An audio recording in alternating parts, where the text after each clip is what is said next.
Hello, everyone. Welcome on in. It's the final edition of the week of Betting Weekly Game Bet Match, number one tennis betting podcast and YouTube show, brought to you in association with Bet Rivers. My name is Nigel Seeley. As you can see, I'm in a hotel over in Nice for the Monte Carlo Masters. Before I introduce you to Sean Calvert, our senior ATP Tour handicap. If you're liking the content, which a lot of you are watching the shows, a lot of you are commenting on our picks, please hit that subscribe button. Please hit the like button.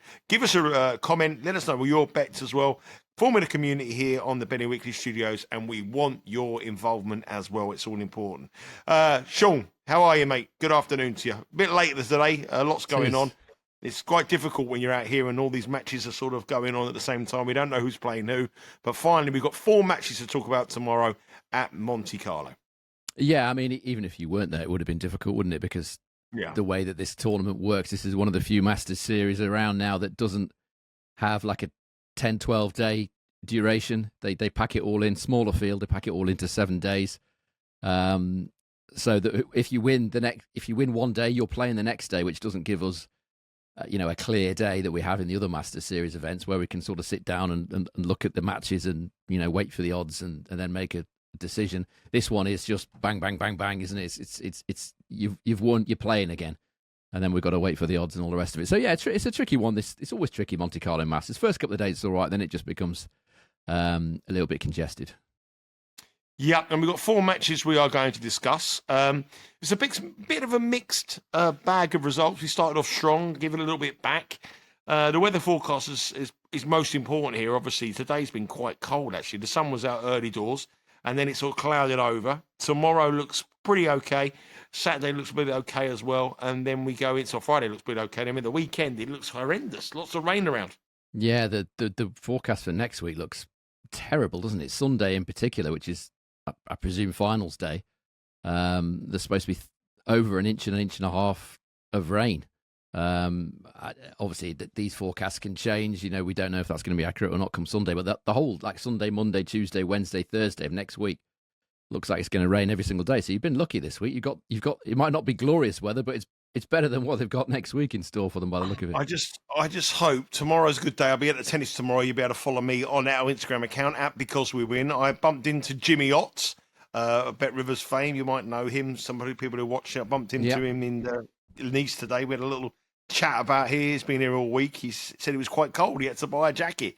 Hopefully it's not cold hopefully it's not cold for me on Friday, because I've booked a rooftop restaurant for lunch overlooking the ocean. So I need it to be quite nice. You'll have the burners, won't you? You'll have the gas burners. They're not gonna make you chilly up there. No chance. Not in Monte Carlo. They'll have the full gas burners on.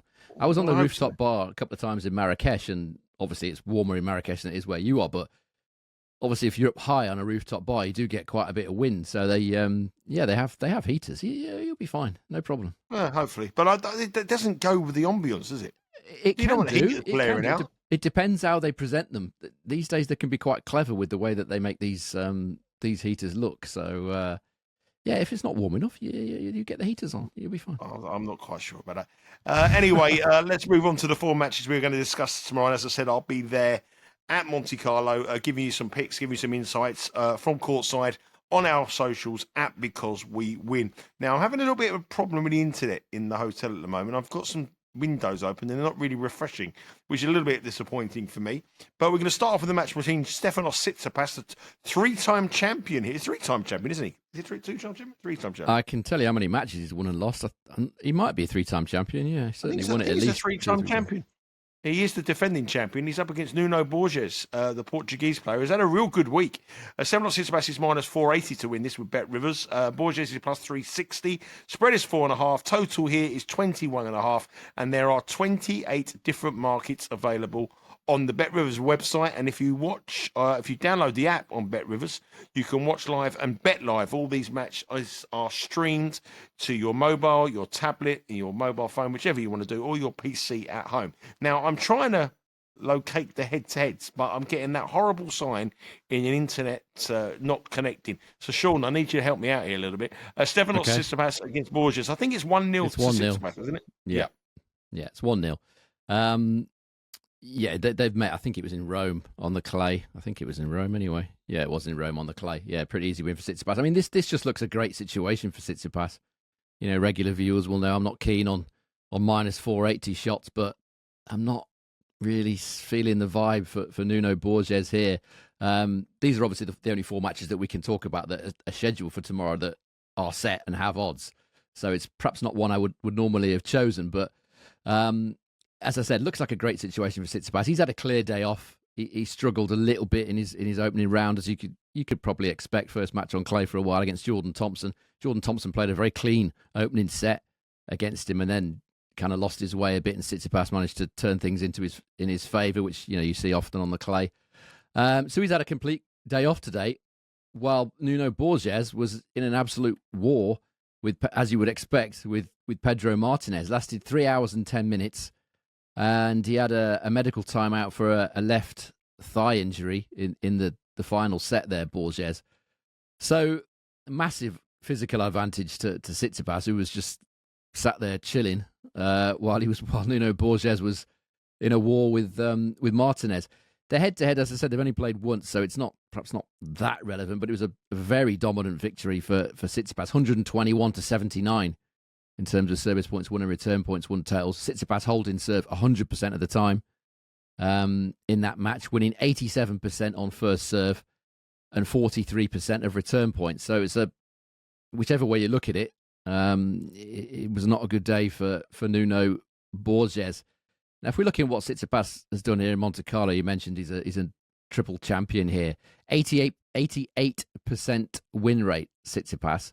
And a service points won and return points won total of 109 at this tournament, winning 43% of return points, which is way bigger than his sort of hard court struggles. We know he's not the same man on hard courts and grass as he is on clay. He normally wins about sort of 32% return points on hard, 43% at this particular tournament. So, we know the conditions favour him. Last 12 months on clay at main level, Tsitsipas 79% win rate, service points won and return points won, total of 105. Borges decent, 65% win rate and a total of 103. So not too far behind on the numbers. Now, if we take into account what these guys have done against the current top 20 in the world on clay, their last 10 matches, Tsitsipas service points won and return points won, total 97, which is pretty decent, not fabulous but decent. Borges 93. Which is probably round about what you would expect, really. I just think, given the circumstances of the way that these two are going to come into this, one sort of physically impaired, and the other one at his favourite tournament, probably in the whole world, having had a day off, it just looks like a very hard situation for Borges. I'm slightly tempted here with Tsitsipas minus 4.5 games. Actually, he was around about 102 when I looked earlier. It looks to me like that those odds have changed. Yeah, minus 4.5, as I said, was minus 102. Perhaps wouldn't be so keen on minus 112 if that is the current live price. But yeah, a Tsitsipas relatively routine win for me. I'm not sure what Borges can do to really push Tsitsipas out of his comfort zone. Actually, the lines have changed even more in favour of Tsitsipas. Minus $5 now with Bet Rivers, plus 370 for the Portuguese player to try to find something they can compete with Tsitsipas here, and the 4.5 is actually minus 114 now. So, and on the under 21.5 is minus 110. So every move in this, every market, 28 different markets are all moving towards the Greek, who's got such a great record here, and against an exhausted Borges who's come through an epic today. It's very hard to make any case for Borges to cause an upset. Tsitsipas here should get the job done easy. Minus 480 is long gone. Minus $5. And even that minus $5 is under pressure. Let's move on to a fascinating affair, actually. The next match, it involves one of our tournament picks. It's an all-Italian affair now. Obviously, I spoke to Jimmy Ott today. Obviously, as I said at the top of the show, Jimmy Ott is doing our College Sports Rush channel. He's behind there. He's a fantastic handicapper on the world of college basketball, college football as well. And Jimmy's first time, Jimmy's actually been to Monte Carlo, and he couldn't believe the support for the Italian fans. And he was at the Berrettini game, and he said he was the only one in the arena, in the stadium, cheering Alejandro Zverev. But this is an all-Italian clash. Which way is he going to go? Who's going to get the support? Berrettini on the back of arguably one of his best performances in his career to beat Zverev here. But the market has really adjusted. And, Berrettini here is being moved into -150. Lorenzo Musetti is +120. The spread is 1.5, and the total here is 22.5. Now, my argument to these all the time is when someone has such a big win, the market adjusts. And Berrettini, I believe, has been moved far, far, far too much on the market here. And Lorenzo Musetti has had a few struggles here, but he's got through them. Has a good record in Monte Carlo. And if this was a first round match, I strongly believe that the odds would be the other way round. So I think Lorenzo Musetti here perhaps I personally think Lorenzo Musetti is one of the best bets of the day. The head-to-head record is one win apiece. Berrettini won their last match, which is no surprise. It was on grass, and he won fairly comfortably in 2024. And they played in Naples in Italy on another outdoor. I was there. Yeah, and Musetti beat him in the final, 7-6, 6-2. But do you agree with me here, Sean? Do you think there's a huge market shift for Berrettini on the back of that Zverev match? I mean, Yes. We've seen nothing from Berrettini, and, Musetti is the clay court player here. I would have had this much, much closer to a pick'em if you were asking me to price this match up. I certainly wouldn't have put Matteo Berrettini in at -150. Yeah, the market does tend to just, sometimes a lot of recency bias comes into these prices, doesn't it? And that's kind of what this is. I'm curious, as by the way, why Jimmy was the only one. Well, first of all, why was he supporting Zverev? He bet him. Right. What, to win that match? Yeah, I don't know why. I said to him, Jimmy, you should have watched the show. You should have messaged me. We would have talked you out of that, but he bet him. That's the only reason. That explains that then. Yeah, he may well have been the only one support. Well, Zverev lives in Monte Carlo. I think most of these players live in Monte Carlo, actually. So it's not really an advantage for a lot of them. Djokovic has spent a lot. I think he's got a place in Monte Carlo as well. He doesn't seem to be able to do anything. Yeah, he's there. They're all there. Jimmy Yacht, Nigel Seeley's got a yacht there. Sean Calvert's got a deposit on a penthouse suite. Producer John's got 2 places, and Simon Holden, Holden Towers, he's got about 6 or 7 gaffs out here. Yeah, I've seen his place before. Not that I've been there, but I've heard about it. I mean, the Italians obviously this is going to be a massive match, isn't it? The crowd's going to be split, I should imagine. I just think this price is too short on Berrettini. I like his chances on clay against Berrettini. It's not going to be particularly warm tomorrow, right? Warmish, but it's not going to be sunny, and the court's not going to be baked. It's not going to be flying through that much. I just feel like Musetti can probably find Berrettini's backhand often enough to maybe get over the line. I mean, a lot of Berrettini's best work on clay has come at altitude. He's got a very good record on clay, actually, Berrettini. A lot of people don't realise, but his record on clay is excellent. If you look at his last 50 main level matches on clay, Berrettini, 80% win rate, service points won and return points won, total of 107, which is better than... But they're not on this kind of clay, though, They're not. I'm going to go on to say, they're not. There's a caveat. It's better than Musetti's record. 62% win rate, Musetti 105 total. So if you're just going on pure stats, then maybe there's an argument for that price. However, as you mentioned, quite a lot of Berrettini's matches were played at altitude in Kitzbühel, Gstaad, Marrakesh, Madrid. Those are where the vast majority of his good work on clay comes from. Now, if people aren't familiar with that, it just means it's quicker. The ball flies through the air with the thinner air. The balls come through quicker, higher. They get up higher. It's much more suitable for his game. If you look at Monte Carlo records, Berrettini 57% win rate and the service points won and return points won, total of 99. So already you're seeing a big drop off. Musetti the other way, 69% win rate, service points won and return points won, total of 104.4.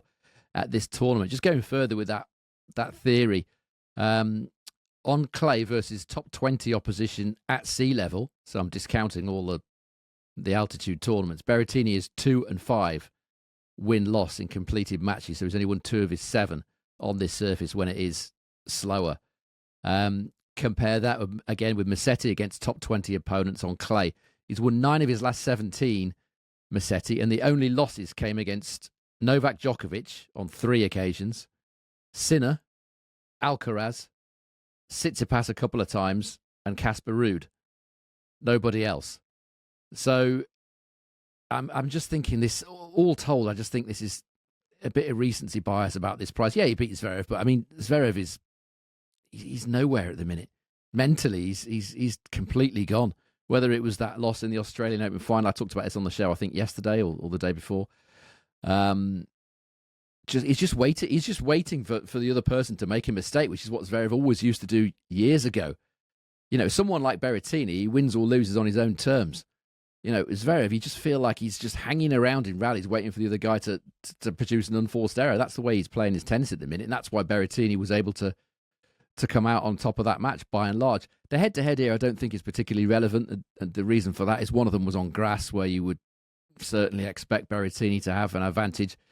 The other one, I seem to recall I was there in Naples. Berrettini, I'm pretty sure he was injured in that match, or injured in the match before. I don't think he could produce his best in that final, if I remember rightly. So this is a head-to-head, which I don't think is overly relevant. For me, this match and the next two I'm going to talk about, they all involve my outrights, which means I would have to double up, which means I would have to be quite brave. If you're not on the outright, I would say I agree with you, Nigel. I would say that the plus money, plus 120 on Musetti is the way to bet this one. I'm on the outright, and I'm betting Musetti as well on the money line. I think it's the wrong price. And I just always fade players when they beat the number one seed.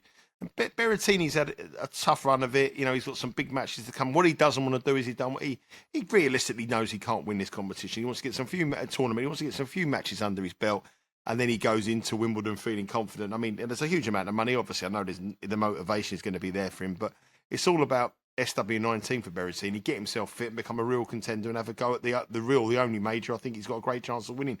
And I think Musetti at plus 120 is crazy. But I always look at how you would bet something from the original stage of the match. Like, so you're talking, we're now Wednesday. How would you bet this match if it was on Monday? Well, Musetti would be minus 150 for me, or even shorter. And now on Wednesday, he's plus 120. There's nothing changing really in 48 hours apart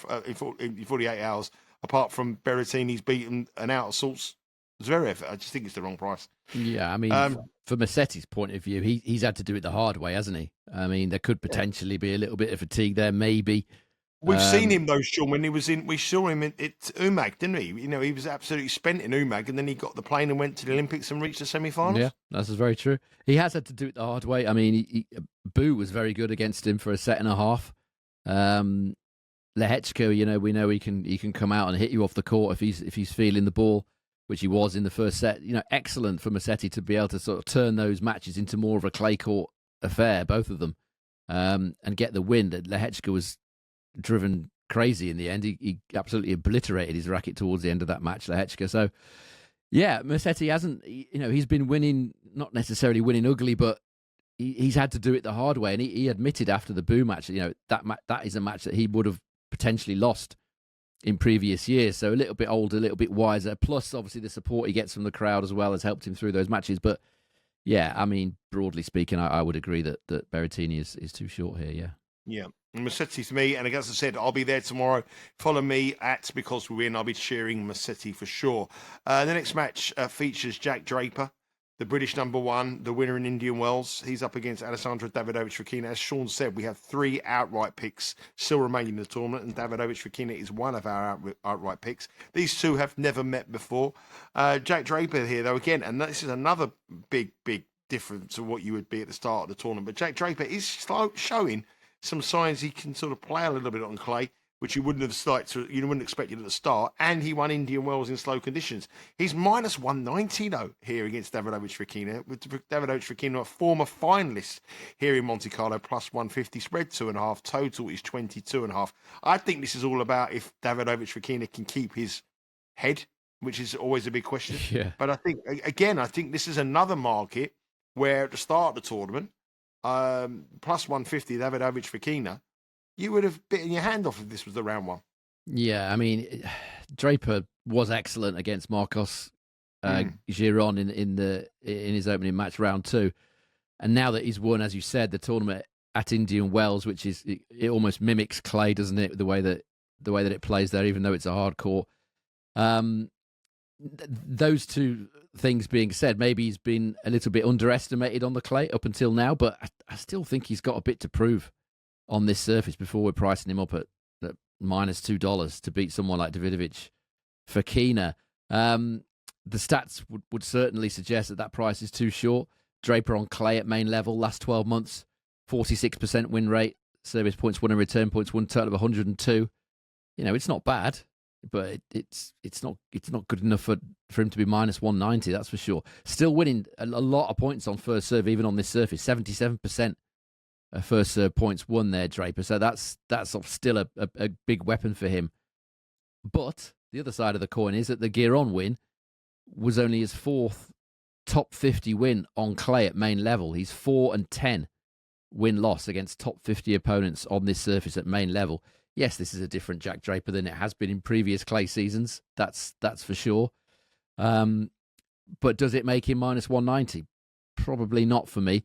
There's a couple of factors here in favour of Davidovich that need to be mentioned. He's won 14 of his last 16 matches against left-handers, Davidovich Fokina, and 7 of his 8 at main level on clay against left-handers. So his record against lefties is second to none, really.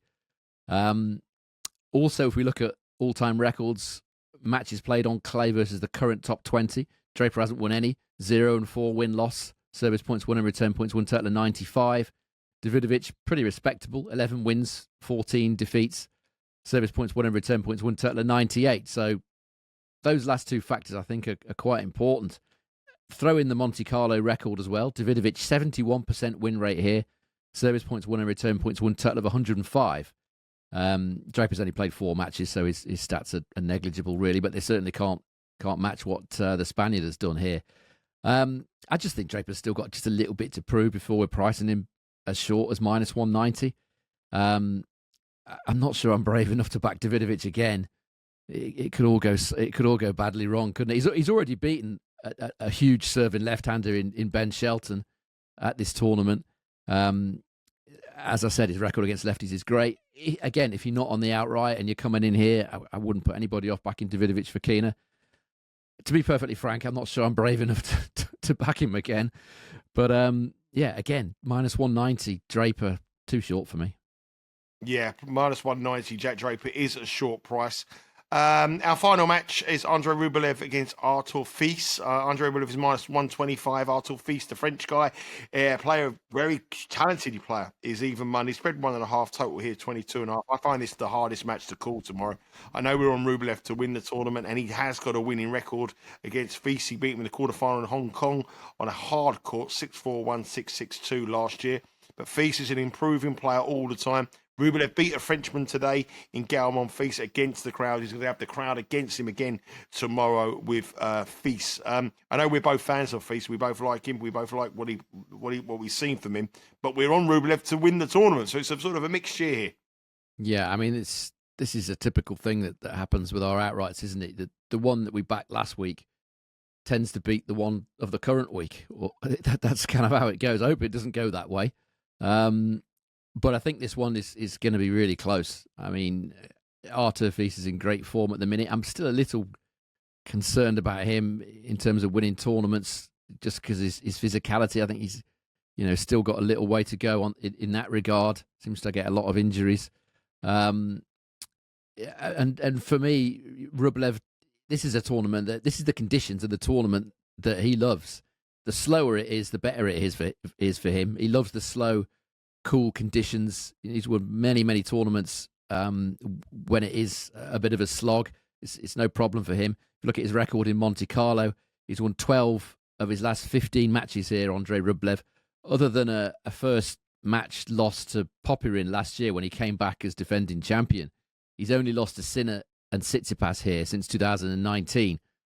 We can kind of forget that Popyrin loss. As I said, he was coming back as defending champion. He obviously didn't like that situation and was able to lose in his first round. But generally, Rublev, he is sometimes vulnerable in his first match. But once he's got that under his belt, which he has now against Calvert Fils, he tends to go from strength to strength.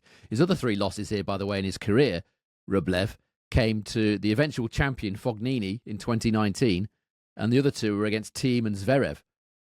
So other than Popyrin, he hasn't lost to anybody other than pretty much the best player that week, or one of the best players on this surface. So, that's one of the reasons I thought he was a good price at 50-1. I think this is priced about right. If you look at the last 12 months on clay at main level, Rublev, 65% win rate, service points won and return points won total of 106.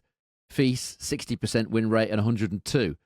So on the pure stats, you would make those odds, about right. You could potentially argue Rublev should be slightly shorter. And this is where he excels, Rublev, recently. He's won 17 of his last 21 Masters 1000 matches on clay. Rublev here, and where he's obviously quicker in Madrid. Fils, a little bit to prove at the minute on the clay, 4-4 win-loss in Masters 1000s on clay. Did win Hamburg for us last year, didn't he? At a nice price. But if we look at what Fils has done against top 10 opposition, this is one way that you can understand why people are saying he has got a very bright future in the game. He's only won 5 of his 13 matches against top 10 opposition, but he's won at least a set in all of his last 7.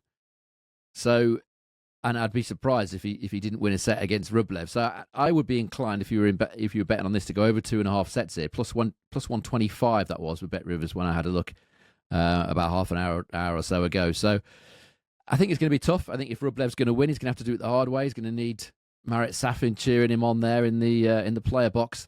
I think he'd be the only one cheering Rublev on. It's a tall order, isn't it? But he's done it today. He's quiet in the crowd, as you said. He's beaten Gael Monfils. Could have easily have let that slip, by the way. I think Monfils, if I remember rightly, served for the second set, and he had a couple of set points and ended up doing a few double faults and doing a few Gael Monfils things, but able to turn it round against the crowd. Rublev, I'm hoping that's what he's going to do again against Fils, or keep them quiet altogether. But from a sort of neutral standpoint, I'd be inclined to go for overs or over sets here. Yeah, I like the over 22.5 myself personally at minus 113. I wouldn't put anybody off or on Sean's pick there on over 2.5. He's lean there. Like I say, head across to the BetRivers website, download the app. You better watch all these matches. Not only these 4 matches, there's 4 other matches. Last 16 day tomorrow. We've only got 4 matches we can talk of because there's still matches being played. And remember, Betting Weekly Live, Betting Weekly Tennis Live, every day, Monday through to Wednesday at 1 o'clock Eastern time, 6 o'clock in the UK. We'll be covering all the live betting action on all the matches this week and next week as well. Also, Sean, just a little catch up there on the outright market. 3 picks we have, so we've got 3 in action tomorrow. Looking really good on those markets as well. Are you still feeling confident in your outright picks, or is it anyone you're more confident, or are you worried about anybody tomorrow?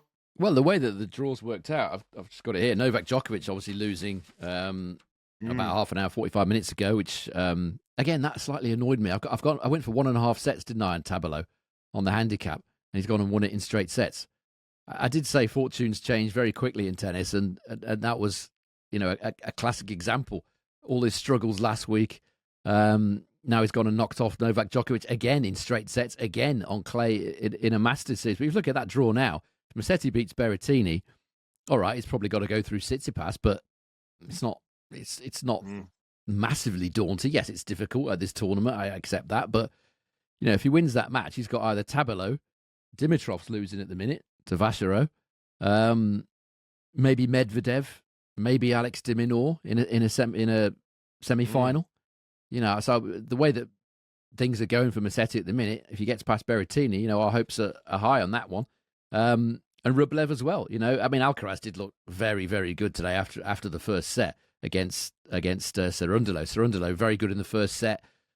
Had a chance to break early in the second set. Cerundolo, if he'd taken that, it could have been a different result. But Alcaraz hasn't turned that around in the end. But yeah, I think there are reasons to be optimistic for all of our picks at the minute on the outrights. Yeah.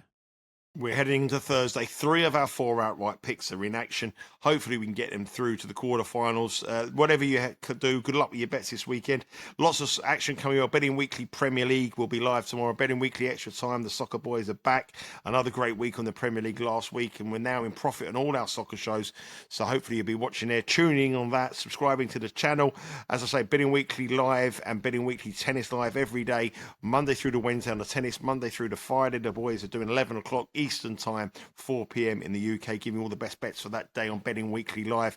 The action continues. Myself and Sean will be back on Sunday, looking ahead to the weekend. Next week's action, I think it's in Barcelona next week, isn't it? We're heading to Barcelona next week. Yeah, Barcelona and I think Munich, off the top of my head. Yeah. The clay court action continues, and the countdown to the French Open, which is only weeks away now. Look at it. We'll see the breakdown. Look at some of the outright markets as well. Some big moves this week. Jack Draper's done really well. Berrettini's done really well. And Bet Rivers are still 40-1 Berrettini to win Wimbledon. Jack Draper 8-1. Not quite sure if I agree with those two odds. But head across to the Bet Rivers website. Make sure you download that app. See all the latest prices as well. That is it for this week on Betting Weekly Game Bet Match. Before I go, Sean, give us your official picks for tomorrow. Well, I haven't got any official picks unless you're going to talk me into one of them. Listen, I'm going to talk you into one. Let's have a unit. Let's have a unit on Musetti. Let's go for it. Let's cheer. Okay. I think it's completely the wrong price. Okay. So let's go for Musetti at plus case... 120. We would have been betting it if we never had the outright position. So that means it's value. So I think let's go double in Musetti. Yeah, I think it's a fair comment. Yeah, okay. Let's go double in then. I'll blame you if it goes wrong, but okay, let's do it. Blame me, no problem. Plus 120, our official play, Musetti to beat Berrettini in the all-Italian affair. I'll be in the Musetti corner cheering him on. There may be people in the Berrettini corner, but I can imagine it being like Don King with a heavyweight boxer waving the Italian flag, cheering for Berrettini. How you when Musetti wins the other, going to the other corner. That's how I see it going. And that's it for this week. Good luck with all your bets. As I said, head across the Bet Rivers. Lots of action coming here. Please hit that subscribe button. Please hit that like. And most importantly, give us a comment. Keep this community growing. We're growing at a real fast pace now. And I'm sure we're going to be the biggest and best sports betting YouTube channel out there. We are anyway. But let's take care. Have a good weekend.